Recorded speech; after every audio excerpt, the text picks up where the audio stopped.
The left will never stop their agenda to take over America. You are their enemy, and they will not negotiate. Prepare yourselves. Welcome to the Blue Shark Show with your host, Mike Lang. It's time for our weekly update, and I think we're going to start with the Appraisal District with HCAD. And Nate, what is going on with HCAD? Now I hear more information that's coming out about what's on your appraisal district and how much is there, and is part of the bond already there? Can you kind of explain to people what is going on? HCAD is a total disaster, and it's a total disaster because we have people in place that aren't necessarily there to preserve the integrity of HCAD. They're there to do the bidding of Granbury ISD, namely Mark Jackson. Mark Jackson has been at the helm of HCAD for the last several years on that board of directors, and we'll get into some of the things he's done, but most recently HCAD has put people's property tax statements out for next year, right, as if the bond has already passed, the VATRI or tax increase election has already passed, and as if the homestead exemption is done, which the homestead exemption will probably pass, but those other two, they're jumping the gun a little bit. And why would you put something out there? In one of the board members on social media, Rick Fry, was trying to answer a question, and he said this was done to provide the taxpayers with the information on the highest their taxes might be. So he's looking at it, and I guess the board's looking at it from a standpoint of, we'll put it in there higher. If it passes, and it may or may not, then people won't be surprised. I say you put it in there lower where it should be now without it passing, and then when it doesn't pass, that's what they pay. But they're banking on it to pass. So they don't want somebody to go, why did my taxes go up, right? And they also are trying to do everything they can to use HCAD to help the ISD pass this bond and the tax increase election. And I think they're doing that probably because of Mark Jackson's tenure back on the school board before he fortunately left office. And it's interesting that instead of showing people all the money they should be able to save on their property tax bill by publishing the rate that it is currently, which it's not 99 currently. I don't care what Granbury ISD says. They are lying through their teeth when they tell you that the rate right now is 99 cents per $100 valuation. It is not. It's closer to 79 cents. But they don't want to say that because people would be able to see with their own eyes how much money the legislature has put into the ISD to lower those tax bills. You mentioned Mark Jackson and the school board and HCAD and HCAD, however you want to put it, how it ties in. Hang on. I got real quick before I forget. This also ties in because Mark Jackson, the same guy who was on the board of trustees, the same guy that spearheaded the pigeonholing of the taxpayer dollars, guess who is the treasurer for the pro-bond PAC right now called For the Kids? Oh, if I had one guess, maybe Mark Jackson? It is Mark Jackson. Ding, ding, ding, you win. So now that we have the ISDs tied into HCAD with Mark Jackson and other members, there was a chamber forum the other night, and Nancy Alana, who used to be on the school board. For too long. Right. And then Mike Moore, who is running again. And see how it ties in with HCAD, the school board, the state, Austin, how they set, the limits for the monies coming into the schools and things like that. So you heard some comments from the chamber forum. Yeah, one of the things I heard, I'll talk about two things. One that Mike Moore said that was incorrect, and something else that Nancy Alana said that was incorrect. What Mike Moore said was, oh boy, the state gave us the short end of the stick again, or something to that effect, talking about the homestead exemption on people's property taxes and talking about the potential of school choice.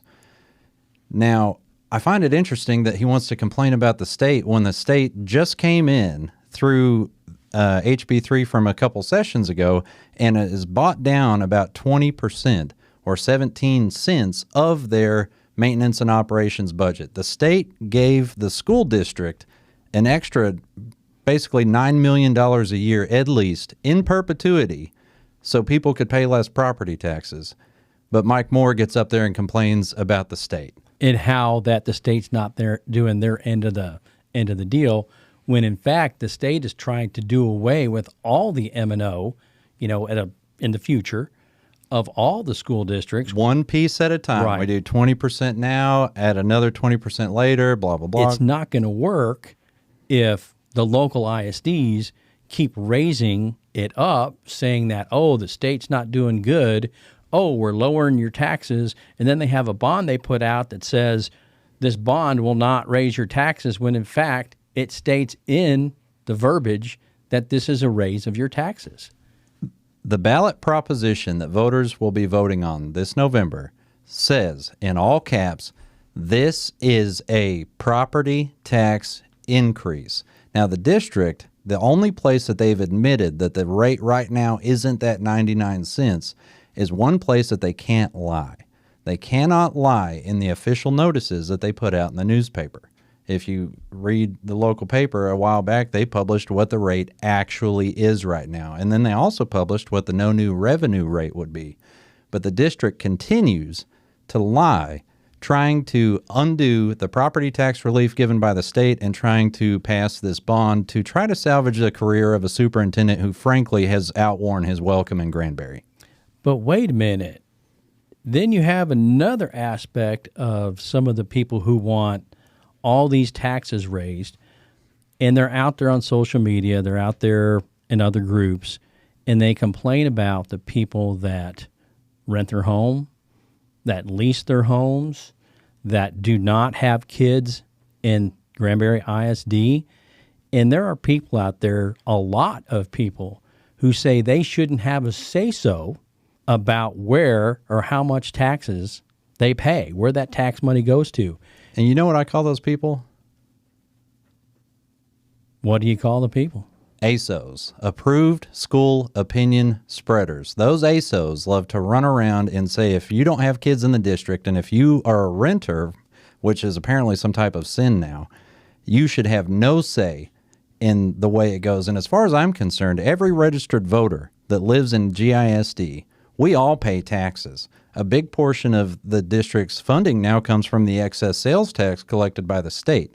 Even if you're renting, your landlord pays property taxes at a rate much higher than those who have to do the homestead, because you don't get a homestead exemption if you're a landlord on your rental properties. And you may see something on the federal end, but you're still paying taxes, more taxes than if somebody lived there. So, the big push for you don't have kids that go there, you don't, own a house, you rent. I would say to those people that maybe it's time for people to go down to Austin where they can put a bill out front and say, look, if you want to say that, you want to take complete control of the school district and the money spent, maybe it's time that if you're renting or leasing, you don't pay school tax. Maybe if you have no kids in GISD, you don't pay school tax. And if that was done, people would be in an uproar around here. So they want your money, but they want to keep you quiet. Well, and it's interesting in that private schools, let's talk Ivy League for a second, Harvard, Yale, Stanford, those schools are elitist. And while I don't agree with that, I can almost understand why they are, because those places are hard to get into and, there's stringent requirements. Why would anyone be elitist about public schools? And this isn't a knock on public schools. It's a knock on people that are trying to monopolize the conversations and discredit those with differing opinions because they feel like they are somehow better than other qualified voters. And frankly, it's sickening. And let's go to what Nancy Alana said. We talked about what Mike Moore, put out there during that forum. What about Nancy Alana? Nancy Alana told another big fat lie at that chamber forum when she said that Austin controls every bit of GISD's finances, where the money comes from. And I think that's a lie, because the school district sets the property tax rate.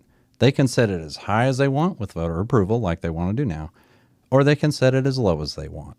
But to say that it's all the state's fault, that's what drives me crazy, is all these local officials around here, not all of them, some of them, about half of them, They like to pass the buck off. Oh, it's not my fault. I didn't raise your taxes. It was the appraisal district. They don't tell people that the appraisals happen before the budget. Oh, it's not our fault. It's an unfunded mandate from the state. Oh, it's not our fault. It's like, why don't you take some ownership? Nancy Alana, for one, was on that board for long enough to where all the negative stuff that has happened in GISD over the last several years, up until the time she left, but arguably still those, that is her legacy. It's her responsibility. Yeah. And she failed. She failed, and that's why she lost her last election. There's a good reason for that. And I thought it was funny. One more thing she said. I got to get this little jab in. She took it upon herself to publicize again the fact that she voted against the school marshal program. It was like I entered the twilight zone when I was listening to her bring it up out of nowhere. And didn't Rozofsky vote against that too when she was in office? Rhonda Rozofsky did, and so did, who was the other flaming liberal? Democrat at the time? Mickey Sharon. Sharon. Yeah, those were the three that voted Imagine against that, it. right? Yeah. And, you go back to what Nancy Alana said, and she'll grab onto that little bite of, yes, the state decides on the average daily attendance, on, what the kids do, but what is going to be given to each student. But when the money comes here and the taxes, they decide on the tax rate, they decide on what they're going to do. And her being a trustee for as long as she has, and it kills me with most of these trustees, and they say, oh, the teachers need to be paid more, we need to put money in the classroom. Maybe they do. Maybe they need to be paid more. It depends on where you're at, but maybe they do. And let's say that. Well, Nancy Alana, then you failed, because out of your M&O, not a bond, but out of your M&O, you could have given teachers a 7-8% raise probably every year as a trustee if you wanted to, but you failed. And you blame the state, and then you have to put it on a bond, and that's not the way to do business. Well, and, you mentioned putting it on with the bond. I see a big ethical dilemma there in that they have incentivized their staff with anywhere from $5,000 to $7,000 a year annual pay increase to go and vote for that increase, which it's up to the voters. Whatever happens there is going to happen. I'm personally against it, and I'll go ahead and tell you why I'm against this VATRE. Because they could set the tax rate at the no new revenue rate or anything below the VATRE limit and give the teachers an additional raise. They just gave them a 3%. They could probably give another 3%, which push it up to 6 or 4 or even 5. But it's up to them to prioritize teachers. And, it's talking about taking money or putting money in the classroom. Why do we have such a bloated administration? Our administration building is a huge one. 74,000 feet of administrators. That's too much. Yep. Well, then they're going to turn it around and say that's because of the state mandates. And then you get into the back and forth of it's because of TASB and TASA that we have all those mandates, and they don't want to give up the money coming in for the schools in Texas and everything else. Well, and 5 of the trustees on the board basically worship TASB and TASA. So it's like they'll use them for cover when they need to. They'll blame the state when they need to. Anything to avoid accountability. That's Nancy Alana and Mike Moore's legacy, is avoiding accountability at every turn and blaming everyone else for their votes. And when we start talking about this and people that go to the forums and watch everything, get on social media, speak up in front of commissioners court, school board meetings, city council meetings, we're talking about citizens that are going to speak, and they have every right to speak. They can talk to their elected officials. They can file grievance, whatever they want to do. They can talk to elected officials. They can be politically active. Yeah, so we're talking political activists. So you can go after the elected officials, you can praise the elected officials, but when you do it, I would suggest that as a political activist, you bring in the facts. You talk about the facts. The hearsay stuff, not any good. You can go up and blab, blab, blab, and I'll give you an example.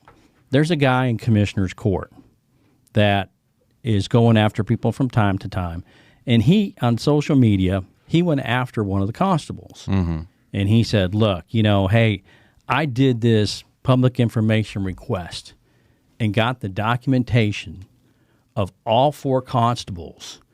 And what I did was I showed everybody that Precinct 2 constable is doing less work than anybody else. So I guess he would rather that constable go encourage people to sue their neighbors so he has more papers to serve. Is that?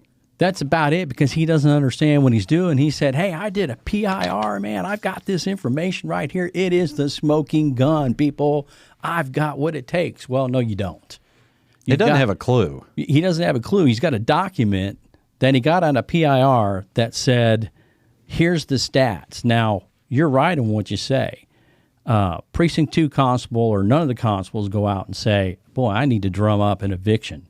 How do I get an eviction? Let me get my numbers up so I don't have some political activist who knows nothing of what's going on. Jack squat. To say, I'm not doing a job. And that's not the way it works. And then you got to look at the constable's office and how many deputies and whatnot they have and what they get paid for and who does the sales on the courthouse steps and who takes care of what. But they don't do their research. And every constable's office is different, and every voting precinct is different. And there's one constable for Precinct 4 that does the property tax sales. So let's take this stat. Precinct 4 constable did a bajillion property tax sales and no one else did any. I guess by the clown that goes to commissioner's court, the commissioner's court jester, if you will, thinks that those 3 need to be fired because they don't do enough property tax sales. He just doesn't know what he's talking about. Not at all. And there's actually a small group of them. There's about 3 or 4 clowns that get up there each time. And it's like, go up there and talk if you have something to say, but if you're going up there just to lie, I mean, at what point do the commissioners themselves need to get a handle on that judge? Because that judge is out of control in the way that he allows the decorum to devolve. I've had discussions about that, and I've said, look, if our elected officials make a bad vote that you don't like, whether it's right, left, in the middle, it doesn't matter. Go up there and talk to them about it. Go up to the podium, whatever you want to do, talk to them at the office. I'm sure they've seen emails from some of the elected officials saying, hey, come on in, and if you don't, I guess that's on you. But go up there and speak about it, all right? But when you go up and lie, an out-and-out lie with your facts and figures, whether it's a document about, work product, whether it's, you say $400,000 for this or $400,000 for that. When you out-and-out lie, it is incumbent upon that elected official to step up and say, wait, you can talk to me about my vote, but when you lie, this is the truth. So they have to say, look, whether you're an elected official, get up there and say, this is the truth. You are wrong. Here is the facts and figures. And I think they have a responsibility to the citizens that elected them to put out the truth. And, that's part of that political activism, that if you want to go out in public and speak, have at it. But when you're wrong, they need to call you on it. Yeah, or somebody does. Yeah.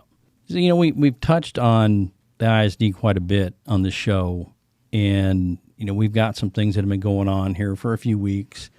And there has been a movement that started, Moms Against Bullying.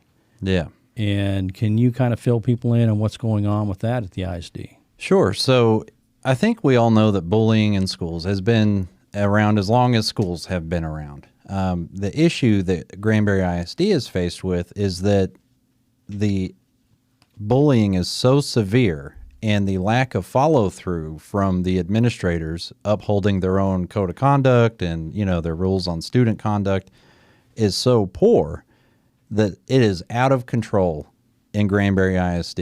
I mean, we've got moms out there protesting outside of Granbury Middle School just this week. I think they're doing it in the mornings and the afternoons, and there's more showing up, it seems like, every time. And they're doing this because the administration, the upper level administration particularly, doesn't listen. They don't want any negative publicity. They don't want people to have a voice. And we see how they treat them in commissioner's court. So this group, Moms Against Bullying, they're on Facebook. There's a little, I say little, it's growing every day. There's a Facebook group, and you can get on there and see some of these horror stories that are coming out. One in particular, there was a child at Granbury Middle School who had a bunch of hand sanitizer put into his eye by a couple or a few different bullies. And when the investigation was done, they said, well, we're going to give him 1 day of ISS. But this kid, his eye wasn't able to move for a couple days. He had to go to a doctor. The doctor, was pulling chunks of dried up sanitizer out of his eye. I mean, it wasn't just a little bit. I mean, you're talking a handful that got put into this kid's eye. And, that's just one of many of the stories that are prompting these moms to go into action. And, there should be consequences for that. And it should be handled with the ISD, with the police department, with the parents, everybody involved. But it goes back to that culture that has been bred in the GISD. And that, from that culture leads to the trust issues on so many levels through GISD that if you just kind of take a look at what's been going on, there's a huge trust issue. Absolutely. Huge. Well, look, when you look at the way they conduct the board meetings, I mean, those have turned into it's a calamity in there almost every time. And on this bullying thing, that starts from the top. And granted, it's a complex issue, right? Like, parents play a big part in it, but the school plays a part in it too. And the upper level administration, specifically Dr. Glenn, should be ashamed of himself for the bullying that he has done to two of our more conservative trustees that are on that school board. And he does it right there in front of God and everybody on video. And then we wonder why stuff's out of control. Or when you have a leader who operates as a bully, you're going to have more bullies within that organization. It's the culture, and it breeds the same thing. Now let's kind of wrap this up with the campaigns that are going on and how those are going. We're a few weeks out now from the actual voting dates, and early voting is going to start here pretty quick. So, what's going on the ground? On the ground, what I'm seeing is most of the campaigns are running full steam ahead right now. You've got the trustee elections in which there are 2 seats on the ballot. You have the city council elections, which there are 2 seats on the ballot there. You also have the bond and the tax increase election on the ballot this November. And Granbury is unique, and I like that we're unique in this regard, that most other cities and schools have their elections in May. We do ours in November, and I'm glad we do because we have really pretty good turnout. But, as far as the campaigns, I'm seeing a lot of signs out, driving through neighborhoods. I'm seeing push cards. I can see where people have been block walking.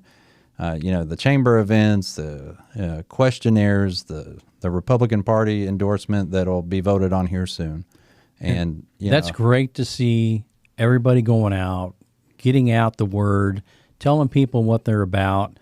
And what would you say for the city is the maybe 1 or 2 issue that's important that you see, and what in the ISD is maybe, the top 2 issues when people are block walking? I personally haven't blocked walked, but talking to the people that are on the ground right now, one is property tax bills. And this is on the city's own website. Over the last 6 years that Greg Corrigan has been in office, he's the incumbent.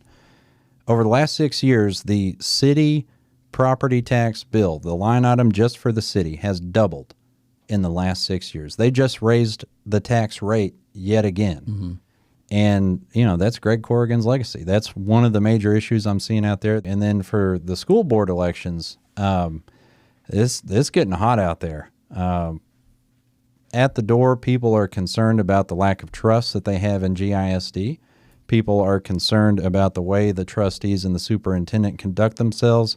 They're concerned about the bullying. They're concerned about the lack of accountability for Jimmy Dawson. They're concerned about, the book stuff still a little bit. That school's a mess. And you can't clean up a mess with the people that made the mess, right? I mean, very rarely are people going to change their stripes as an elected official in a good way. A lot of times they'll do it in a bad way, but... Yeah, the solutions aren't taken care of by the same people who created the problems. Exactly. Yeah. And that's why I think a lot of people will be voting for change this November. Not only change on that school board, but also the change in their pocket through the form of the bond and the tax increase election. Well, Nate, I appreciate all the inside information and the insight that you have here throughout the community. And this was our weekly update, and stay tuned for our next one.